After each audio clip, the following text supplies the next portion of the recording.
This Arctic air is bringing wind chills in the teens. How frigid it will feel hour by hour, and who could see flurries. A bullet hitting a 7-year-old girl and a home on Thanksgiving Day. What the child's mother is saying about her recovery and what happened. And new today, a call for another recount of local ballots nearly a month after election night, this time by hand. We'll explain what this means for the race.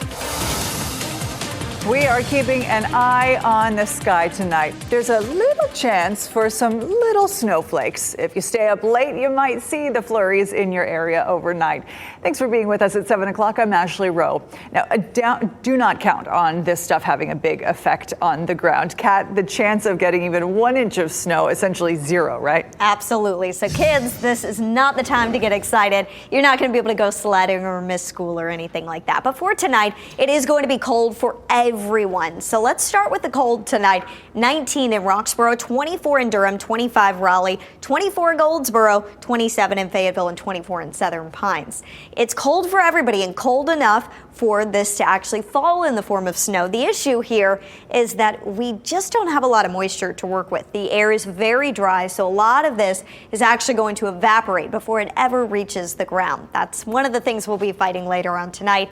The probability of an inch or more of snow on the European model ensembles, 0% for our entire area. Even west of us, closer to the mountains, the chance is pretty low. So let's talk about the timing. You're going to have to stay up late if you want to see it. This is 1 a.m., the potential for some flurries to our west. Between about 1 and 4 a.m., that's going to be our potential. Now, if we were to see anything in Wake County, and the new run of Futurecast does have a little something, it would be around 3 a.m., and then it quickly clears out of here. I don't think it's really going to be worth waking up at 3 a.m. for, but if you're a diehard snow lover, you may want to give it a chance. Sanford has their Christmas parade tonight. We'll have a closer look at our live camera here coming up, and just how chilly it's going to feel with the wind chill. All right, Kat. We are staying on top of breaking news. A 7-year-old girl is recovering after someone shot her on Thanksgiving Day. It happened in Johnston County, just south of Four Oaks. WRAL's Willie Danley joins us live now in that area. Willie, you spoke with the girl's mother about what happened. Yes, I did, Ashley. She tells me that this is truly every parent's worst nightmare. They were having a family gathering on their property. There were tons of kids running around playing outside, and they had been hearing shots being fired all day long coming from a neighboring property. And one of those stray bullets hit her daughter in the leg. It went through one of her legs into the other. And tomorrow she's actually having an operation to get that bullet removed. Take a look at this. These are photos that the family sent me showing all of the bullets that were found at that property. They say in total there were 18 bullets that were found on that property. After the little girl was shot in her leg, some of those family members went over to that neighboring property to let them know that one of their bullets hit a child. And they told the family that they weren't even aware that there were houses back there. They didn't even know what was behind where they were shooting those weapons. And that's what the family says was disappointing. They say their goal of speaking out isn't to get anyone in trouble, but it's to save lives. They don't want what happened to their little girl to happen to anyone else. Tune into WRAL tonight at 10 o'clock and 11 o'clock to hear more of this story. In Johnston County, Willie Danley, WRAL News. Right here in the WRAL Live Center, we are monitoring those drastic transportation changes that took effect in Durham County Public Schools. Behind us is the Board of Education meeting. This got underway just within the past hour or so. We've confirmed that there will be a presentation on the bus schedule at this meeting. If you recall, school leaders recently told families in the district that the bus routes would run only 4 times a week, which means that parents and families would be responsible for providing transportation for their children at least once a week. Of course, this is all because of an ongoing bus driver shortage. Our Julian Grace is inside of this meeting. He will have a live update beginning at 10 on Fox 50. All right, Aaron. The Republican candidate for the state Supreme Court is requesting a second recount of your ballots nearly a month after election night, this time by hand. Democrat Allison Riggs has led the race against her Republican opponent, Jefferson Griffin, by a few hundred votes. WRAL's Destiny Patterson is in Wilson County to explain what this means for the race. The news of this hand-to-eye recount came just as Wilson County officials finish up counting these ballots electronically. Republican candidate Jefferson Griffin can go through these steps to verify the election results. For the second time. It was a long day. Jane Cookson patiently waits for the recount results here. We're watching for compliance with process. We're looking for accuracy. Democratic incumbent Allison Riggs led the race, but her Republican opponent, Jefferson Griffin, called for a recount. It's been a laborious few weeks here in Wilson County, thanks to delays caused by tech issues. We have to redo the recount. Now election officials will have to come back again to count the ballots by hand. Griffin is also challenging the validity of more than 60,000 ballots, claiming that ineligible people voted. In a statement, the GOP spokesperson said, upholding the rule of law and keeping the state board accountable are critical in this process to make sure every legal vote is counted. The county's second round of voting issues after a printing mishap caused delays on Election Day. What do you say to people who are concerned about the confidence in voting and now having to recount for a second time? They can rest assured that all the information is confidential, it's not been tampered with, everything is on a thumb drive. The more we understand what we're watching here, the less likely we are to misinterpret. The hand count here in Wilson County will be on Thursday. They'll need to count 3% of the ballots. Destiny Patterson, WRAL News, Wilson County. The driver responsible for a crash that killed a bride hours after her wedding will spend 25 years in prison. This is that case from last year in Folly Beach, South Carolina. The judge sentenced Jamie Komorowski to each individual charge. She admitted to drunk driving and expressed remorse for what happened.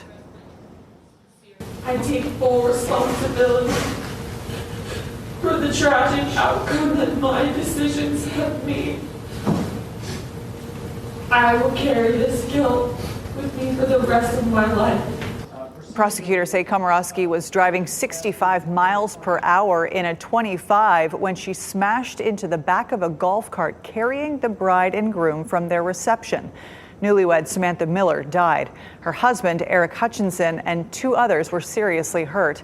Hutchinson spoke today about the struggles he faces every day, both physically and emotionally. You took the greatest human being I've ever met.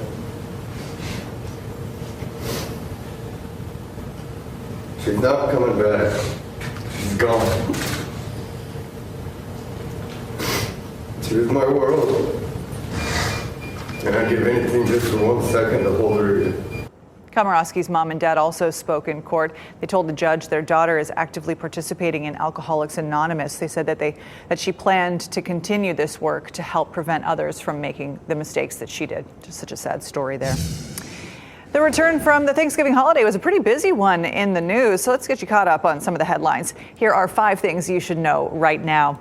The 15-year-old girl you might have received an Amber Alert about today is safe. The alert went out around 1:30 saying Yesenia Lopez was missing. The Lenore County Sheriff says she was found safe about 2 hours later. Investigators did not say anything else about what happened. We asked what exactly led up to the alert, but we have not heard back. Both Wake County schools that had heating issues today will return to normal tomorrow. Oberlin Middle and Carroll Magnet Middle dismissed early because they didn't have any heat. The district said they made repairs and the schools will resume normal operations tomorrow. Carrington Middle in Durham also had heating issues today. No word on its plans for tomorrow. Christmas has come early for your next power bill. Duke Energy Progress is dropping their rates. Customers in Raleigh and counties to the east will get a 4.5% discount. On average, that's about $7 cheaper per month. Durham and Chapel Hill will have to wait until the new year for some savings. A 3.6% drop takes effect there on January 1st. North Carolina is one step away from transferring power away from newly elected Democrats. Senate Republicans voted today to override the governor's veto of the bill that makes this happen. That's the one that combined the power shifts with storm relief. Protesters tried to interrupt the vote. They were kicked out of the gallery. The bill now heads to the House for its override vote, and that is expected to take place next week. Raleigh officially has a new mayor. Janet Cowell was sworn in tonight at the Mamandi Concert Hall. She served as North Carolina's state treasurer and as head of the Dix Park Conservancy. We've talked with her quite a bit here at 7 o'clock about her plans for Raleigh. You can find those interviews on the WRAL YouTube page. And back here in the WRAL Live Center, some new news just within the past 5 minutes. We've learned that the state Democrats have picked a new leader to lead them in the North Carolina Senate. Looking here on the screen, this is State Senator Sydney Batch. She comes from Wake County, recently won a second term. She will be replacing longtime State Senator Dan Blue. Back to you. All right, Aaron, thank you. Hey, it was a pretty aggressive weekend for college football.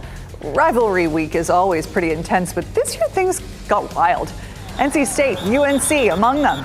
And it all started because of flag planting. But these weren't the only fights, and the others had nothing to do with flags. After the break, let's talk about what's going on here and where you stand on things.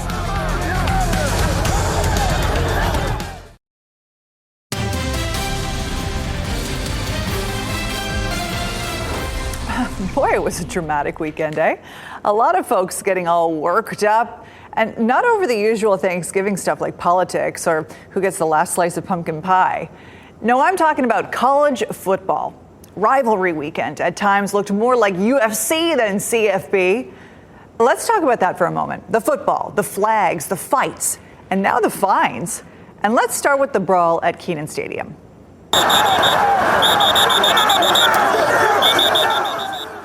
No matter how you slice it, this was not a good look. And it all happened because NC State tried to plant its flag on UNC's logo after beating the Tar Heels 35-30. Today, both teams were fined at least $25,000. But UNC and NC State, as you know, aren't the only programs with fines to pay. The flag planting happened all over the country. South Carolina and Clemson got into a shoving match after the Gamecocks planted a flag. Florida and Florida State got into it when the Gators planted their flag. Michigan versus Ohio State, that one got ugly after the final whistle when the Wolverines tried to plant the flag in the middle of the Big O. Both teams now face $100,000 fines for that. And after Arizona versus Arizona State, one player ran to midfield, did a reenactment of all of us claiming that last slice of pumpkin pie, planting not a flag, but yeah, do you see that there? A pitchfork. A pitchfork, to be exact. You know what this reminded us of? Maybe you thought of it too. Cowboys versus 49ers in the year 2000. Terrell Owens, Emmitt Smith, and George Teague. This one's pretty classic. Owens scores a touchdown, celebrates on the Dallas Star at the 50-yard line. Smith scores after that, running back to half field, reclaiming the logo. And then T.O. scores again, and you guessed it, heads back to the logo. And then Teague comes and trucks him. Yeah, there was some pushing and shoving afterward, but nothing like we saw this weekend. And I get it. These rivalries run deep. Another brawl almost broke out during the Texas A&M game, but the Longhorns coach stopped that one. There's a way to win it with class, and I just didn't think that's the right thing to do. We shouldn't be on their logo. We shouldn't be planting any flags on their logo. And I'd like to, whenever that day comes, get the same respect in return. NC State head coach Dave Doran took a similar stance. He said, "We don't need any of that. That's bad for the game." And how about this take from SEC Commissioner Greg Sankey? He said, "There shouldn't be flag planting. Go win the game and go to the locker room. If you want to plant a flag, you can play capture the flag, or you can join the military, or you can fly to the moon." A lot easier said than done these days. But we've seen the flag planting before countless times, and none of those started fights on the field.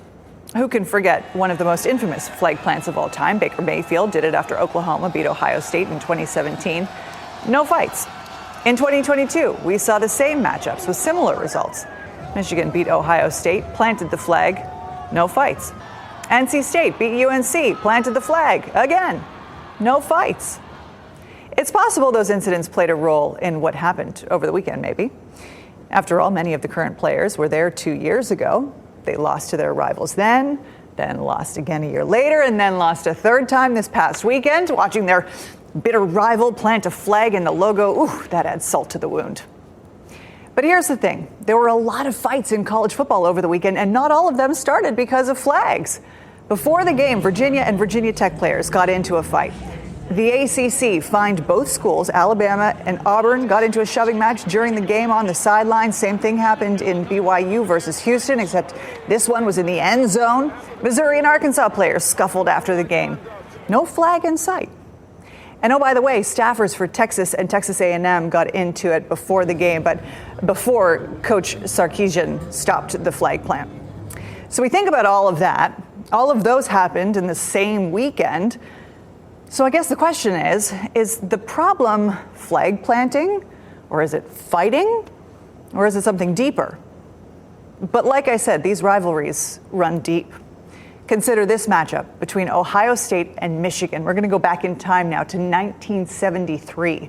Both teams were undefeated, and when they faced off, this happened.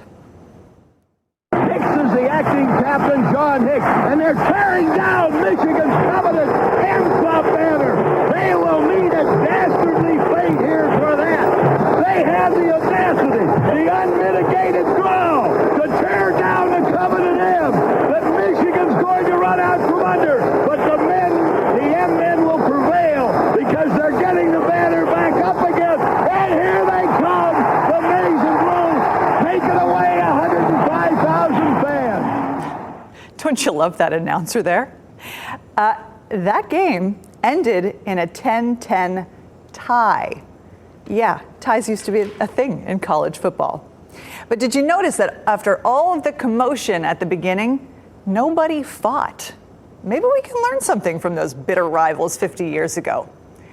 Flag planting is a zero-sum game. The passions in college football, of course, they run hot, and sometimes they boil over, and people find the unmitigated gall to say and do things that their rivals find disrespectful, and sometimes those rivals do something similar in return.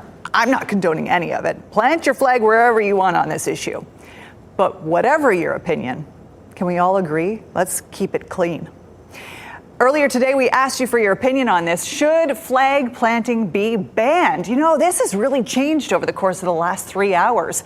A lot of people, like 80% 3 hours ago, were saying yes. That's now dropped to 55% saying yes.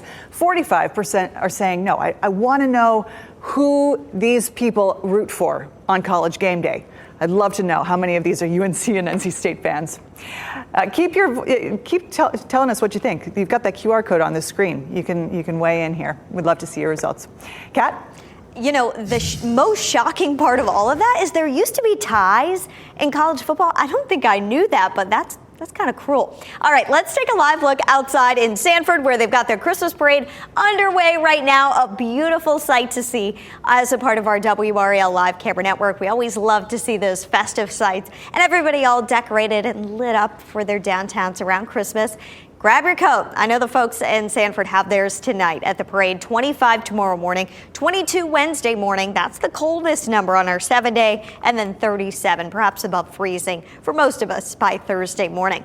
19's the low in Roxborough tonight, mid-20s in the Triangle. Southern Pines, 24, 27 in Fayetteville. Tomorrow night into Wednesday morning, check out these numbers. 18 in Roxborough, 19 in South Hill and Rocky Mount, 20 in Southern Pines, 21 for Durham, Goldsboro, 22 in Raleigh, as well as Fayetteville. Outside tonight, it's 36 degrees, and that's the current wind chill in the Triangle. 28 already in Roxborough, 27 in South Hill, and the winds are dying down, so the wind not as much of an issue out there tonight. The wind chill about 5 degrees cooler, though, in Fayetteville at this hour.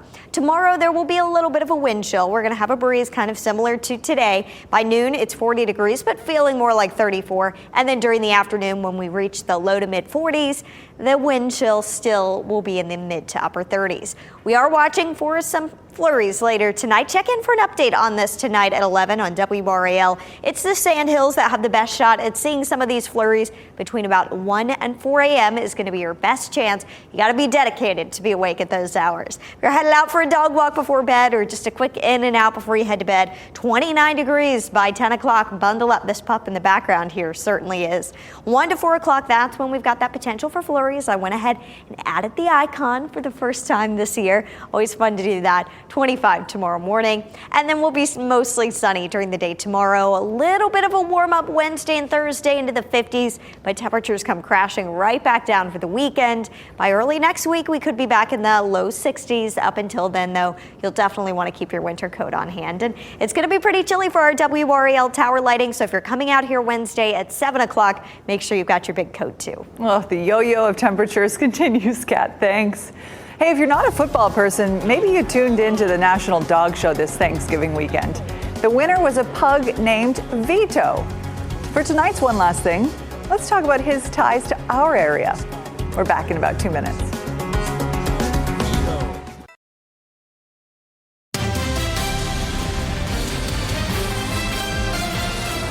One last thing we should talk about tonight, the results of the National Dog Show. You may have seen the headline that a pug named Vito won the title. His owner, Carolyn Cook, is from Chapel Hill. She's actually a bit of a legend in the pug community. Yes, there is a big pug community, and Vito may be one of her most successful pups. He claimed best in breed at the Westminster Dog Show in New York and best of breed at the AKC National Show last year. Here's how he was described when he appeared on the Today Show. He's got this whole personality to him. He owns the ground. He stands over. He's got the perfect pug mug, as we call it. And he's got the great attitude, too. And a pug is supposed to be in multum parvo, means a lot of dog in a small space. And he's got all those things going for him, in addition to being a great showman as well. Oh, he is really cute. But Vito is not the first successful pug for his owner, Carolyn Cook. In 2022, Cook was nominated for the American Kennel Club's Lifetime Achievement Award. She's had several award-winning pugs, including Biggie, who won the toy group in the 2018 Westminster Dog Show. Among Cook's other successful pugs are Rumble, Buddy, and Dermot. And Cook doesn't just breed award-winning pugs. One of her horses is a top saddlebred horse, taking 7 world championships. So you might say Vito the pug wasn't just bred for success, he was born for it. The latest of many award-winning animals with a close connection to Chapel Hill. Thanks for making WRAL your choice for local news. Our next newscast is at 10 on Fox 50 and 11 on WRAL.